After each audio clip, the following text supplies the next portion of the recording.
আসসালামু আলাইকুম সবাইকে। আশা করছি সবাই ভালো আছেন। বাট আমার মনে হয় কিছু ভাই বোনেরা ভালো নেই তাদের লিসেনিং এর এমসিকিউ এর জন্য। তো লিসেনিং এর যে অনেক প্রবলেম হয়ে থাকে সেটার প্রধান কারণ হচ্ছে, ফার্স্ট রিজন হচ্ছে আমরা লিসেনিং এর প্র্যাকটিসটা কম করি। এটা আমরা সবাই জানি, বাট তবুও আমরা প্র্যাকটিস কম করি। তাহলে আমাদের সলিউশন কি বেশি বেশি করে প্র্যাকটিস করতে হবে আর লিসেনিং বেশি বেশি করে শুনতে হবে। আপনি যদি পডকাস্ট শুনেন প্রতিনিয়ত তাহলে আপনার লিসেনিং এর হ্যাবিটটা বাড়বে। তো পডকাস্ট কোথায় পাবেন? আপনি অনলাইনে সার্চ দিলে অ্যাভেলেবল। আপনি ডাউনলোড করে প্রতিনিয়ত যদি শুনতে থাকেন তাহলে আপনার লিসেনিং এর হ্যাবিটটা বাড়বে, সাথে সাথে আপনার কনসেন্ট্রেশন লেভেলটাও হাই হবে। যখন আপনি যত লিসেনিং যতটা বুঝবেন ততই আপনার দেখবেন কনসেন্ট্রেশনটা আরো বাড়বে। আমরা যখন বুঝি না কোনো কিছু তখন কি হয়, আমাদের কনসেন্ট্রেশন লেভেলটা কমে যায়। এছাড়াও আপনি কি করতে পারেন, যখন লিসেনিং টেস্ট শুরু করবেন তখন তার আগে আপনি একটু চিন্তা করেন কেন আপনি আইএলটিএসটা দিচ্ছেন, এটার কেন আপনার জন্য রিকোয়ারমেন্ট। ওকে, তাহলে দেখবেন আপনার কনসেন্ট্রেশন লেভেলটা আরো বেড়ে যাবে। আর যখন শুরু করবেন তার আগে আপনি একটু একটা বড় নিঃশ্বাস নিয়ে একটু ছেড়ে দিন, দেখবেন আপনার কনসেন্ট্রেশন লেভেলটা আরেকটু বাড়তেছে। তো এটা হচ্ছে আমার ফার্স্ট কথা, যে এগুলা করলে আপনার কি কনসেন্ট্রেশনও বাড়বে আর লিসেনিং এর হ্যাবিটটাও বাড়বে। তারপরেও কিছু টিপস তো থেকেই যায়, কিছু টিপস আপনি যদি নিয়ে থাকেন তাহলে কি আরো আপনার জন্য কি হেল্পফুল হবে। সো ভিডিওটা না টেনে একটু পুরোপুরি দেখার ট্রাই করবেন এবং মনোযোগ সহকারে দেখবেন, কারণ আমি একটু বিস্তারিতই বলবো। তো চলেন দেখা যাক। সবকিছু লিখেই তো বোঝানো যায় না, এজন্য আমি কি বিস্তারিত বলবো, অবশ্যই সাথে থাকবেন। তো দেখতে পাচ্ছেন আমাদের ফার্স্ট যেটা আছে, don't check your answers from the previous section when you have a break.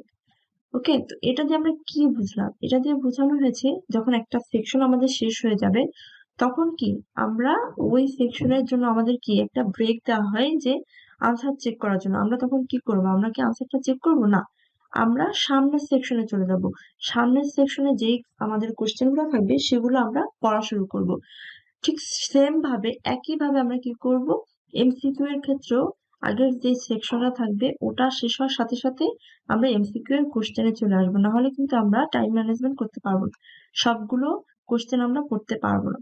R question পড়তে না পারলে আমরা কিন্তু এমসিকিউ এর আনসারটাও ধরতে পারবো না। ওকে, তো এটা থেকে আমরা ক্লিয়ার হলাম কি, আমরা হচ্ছে যেই টাইমটা আমাদের চেক করার জন্য দিবে আনসার সেই টাইমটা আমরা নেক্সট সেকশনে চলে যাব। ওকে, তারপর হচ্ছে রিড দ্য কোশ্চেন কেয়ারফুলি।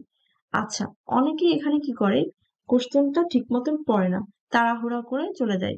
বেশিরভাগ অনেকে আবার কি করে, অপশনে যে টাইম দেয়, অপশন গুলো ঠিকভাবে পড়ে বাট কোশ্চেন কেয়ারফুলি পড়ে না। আপনি যদি কোশ্চেনই না বুঝেন যে কোশ্চেনে কি চাচ্ছে, কোন আনসারটা চাচ্ছে, তাহলে আপনি আনসারটা কিভাবে বুঝবেন? এজন্য অবশ্যই আমি বলবো কোশ্চেনটা ঠিকভাবে বোঝার জন্য। তারপরে কি করতে হবে, আমরা কোশ্চেনটা যখন আমরা ঠিকভাবে বুঝে পড়বো দেন আমরা কি করব, মেন যে কিওয়ার্ডটা সেগুলো আইডেন্টিফাই করব। বাট আমি অবশ্যই বলবো যেগুলো ডাব্লিউএস কোশ্চেন থাকবে অবশ্যই সেগুলা একবারে ভালো করে পড়তে হবে, না হলে আমরা বুঝতে পারবো না যে কোশ্চেনটা আসলে কি চেয়েছে। হ্যাঁ, হোয়াই দিয়ে কোশ্চেন করলে সেটা দেখবো, হোয়াট দিয়ে কোশ্চেন করলে সেটা দেখবো। তো আমাদের ডাব্লিউএস কোশ্চেনটা আসলে বেশি বেশি করে পড়তে হবে, হাউ দিয়ে কোশ্চেন করলে সেটা দেখবো। তাহলে আমাদের আর ক্লিয়ার হয়ে যাবে যে কোশ্চেনটা কি চাচ্ছে। দেন আমাদের কাজ কি, don't write the first answer you hear. Okay, অনেকে আছে যে যখনই লিসেনিং শুনে ফার্স্ট যে অপশনটাই বলে তখন কি করে এমসিকিউ এর ওই আনসারটা দিয়ে দেয়, কিন্তু এটা আমাদের জন্য সম্পূর্ণ রং। কারণ এমসিকিউ এর আনসারটা বেশিরভাগ টাইমে মাঝের দিকে বলে, অনেক সময় একবার লাস্টে বলে। আর ওরা কিন্তু তিনটা অপশন নিয়ে আলোচনা করে, অনেক সময় ফার্স্ট অপশনটা লাস্টে যে বলে, অনেক সময় মাঝের অপশনটা ফার্স্টে বলে। তো এটা আমরা শুনেই কখনো আনসারটা দিয়ে দিব না, আমরা সম্পূর্ণটা শুনবো দেন আমরা আনসারটা দিব যেটা আমরা সঠিক মনে করবো। ওকে, তারপরে হচ্ছে don't spend too much time on question. Okay, অনেকে কি করে একটা কোশ্চেন নিয়ে বসে থাকে, ধরেন একটা কোশ্চেন বুঝতেছে না ওইটাতে অনেক টাইম দিয়ে ফেলে, বাট ওটা করা যাবে না। যদি কোনো কোশ্চেন নাই বুঝেন আপনি সাথে সাথে স্কিপ করে পিছনের কোশ্চেনে চলে যাবেন। হ্যাঁ, ওই একটা কোশ্চেন নিয়ে বসে থাকা যাবে না, তাহলে আমাদের টাইম থাকবে না। আর আপনি যদি কোশ্চেন সবগুলো না পড়তে পারেন ওই কোশ্চেনের আনসার তো পারবেনই না, আর যেগুলো আপনি পড়তে পারলেন না ওইগুলোও আপনি পারবেন না, তখন আপনার মাথা একবারে খারাপ হয়ে যাবে, তখন বুঝতে পারবেন না যে কোন আনসারটা কখন বলতেছে। তো এটা করা যাবে না, একটা আমাদের কোশ্চেন নিয়ে বসে থাকা যাবে না, যেটা আমরা বুঝতেছি না তাহলে স্কিপ করে নিচের গুলা চলে যেতে হবে। তারপরে হচ্ছে scheme the text to get the general meaning. আমাদের কি করতে হবে, এই যে অপিনিয়ন গুলো আছে ওগুলা জাস্ট স্কিম করে একটু মিনিংটা বুঝে নিতে হবে যে আসলে কি মিনিং বোঝাচ্ছে। আমরা যদি একটু মিনিংটা হালকা স্কিম করে বুঝতে পারি তাহলে কি আমাদের আনসারটা ধরতে সহজ হবে। তারপরে হচ্ছে read the choice and underline any keywords. Think about the difference in meaning between different choices. ওকে, তো আমরা যে কিওয়ার্ড গুলো আন্ডারলাইন করব অপশনে, কোনগুলো আমরা করব সেটা আগে ভাবতে হবে। যেগুলো আর কি একটা অপশন থেকে আরেকটা অপশন যেগুলো ডিফারেন্ট করে ফেলেছে। অনেক সময় আমরা দেখি যে তিনটা অপশনের কিওয়ার্ডই সেম সেম পাওয়া যায় অনেক কিছুতে, বাট তার মধ্যে কিছু কিছু ডিফারেন্ট থাকে, একটা অপশন আরেকটা থেকে ডিফারেন্ট হয়ে যায়। ওগুলোর দিকে বেশি ফোকাস রাখতে হবে।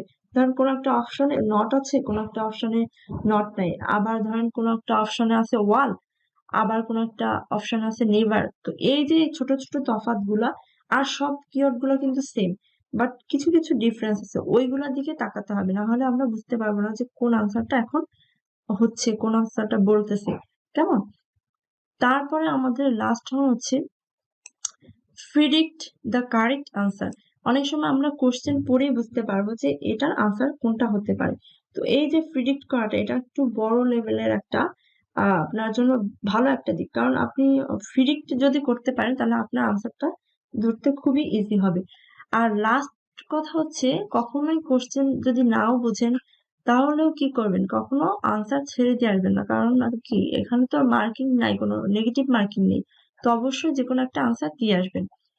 অনেক সময় হয় কি আমাদের সিমিলার অপশন থাকে, দেখবেন যে তিনটা অপশনের মধ্যে দুইটা অপশন একই রকম, একটু ম্যাচিং ম্যাচিং, সামান্য চেঞ্জ। হ্যাঁ, তখন আমাদের বুঝতে হবে যে এই দুইটা অপশনের মধ্যে আমাদের আনসারটা বেশি হওয়ার চান্সেস। ঠিক আছে, আবার এরকমও হতে পারে যে অপশনগুলা একই রকমের, যে নাম্বারের একটু চেঞ্জ, দেখবেন যে অনেক জায়গায় 1950 আছে, অনেক জায়গায় 1915 আছে। এই যে এই চেঞ্জ গুলাও একটু বেশি বেশি করে দেখতে হবে। এরকম সামান্য চেঞ্জ যেগুলাতে থাকে ওগুলাই আর কি বেশি হওয়ার চান্সেস থাকে, আনসার বেশি হওয়ার চান্সেস থাকে। তো এগুলো আমাদের মাথায় রাখতে হবে। তারপর মেন আর একটা বিষয় হচ্ছে টোন বোঝা। হ্যাঁ, যখন কথা বলে তখন দেখবেন যে কথা বলার মাঝে আনসারটা যখন বলবে তখন দেখবেন একটু লাউডলি বলবে, একটু জোর দিয়ে বলবে। তো জোর দিয়ে যখন কথা বলবে তখন আমরা বুঝতে পারবো যে এখানে আনসারটা বলতেছে। তো এটা আপনার অ্যাবিলিটি কিভাবে হবে, আপনি যদি বারবার করে লিসেনিং প্র্যাকটিস করেন, বারবার লিসেনিং শুনেন, পডকাস্ট শুনেন, দেন দেখবেন আপনি বুঝতে পারবেন যে কখন কোন কথাটা বলতেছে। এই যে যে একটা মানুষের ভাষার যে একটা ফ্রিকোয়েন্সি, হ্যাঁ, কখনো আপ, কখনো লো, কখনো হাই। তো এই যে একটা ফ্রিকোয়েন্সি, এটা আপনার বুঝতে পারলে আপনার জন্য খুবই সহজ হয়ে যাবে এমসিকিউর জন্য। এমসিকিউ এই যে এই ত্রুটির জন্য কিন্তু এমসিকিউ আমাদের জন্য কি হয়ে যায়, খুব হার্ড হয়ে যায়, কঠিন লাগে, তাই না? তো এগুলো একটু মাথায় রাখতে হবে।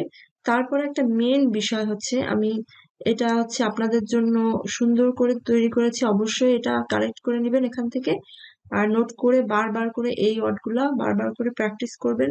এই ওয়ার্ডগুলো আসলেই আপনি একদম বি কেয়ারফুল থাকবেন, একদম কেয়ারফুলি থাকবেন এবং খুব ভালোভাবে শুনবেন, খুব মনোযোগ দিয়ে, কারণ এই ওয়ার্ডগুলা দিয়ে আনসার বলে, আবার এই ওয়ার্ডগুলা দিয়ে যেটা রং আনসার সেটাও বলে।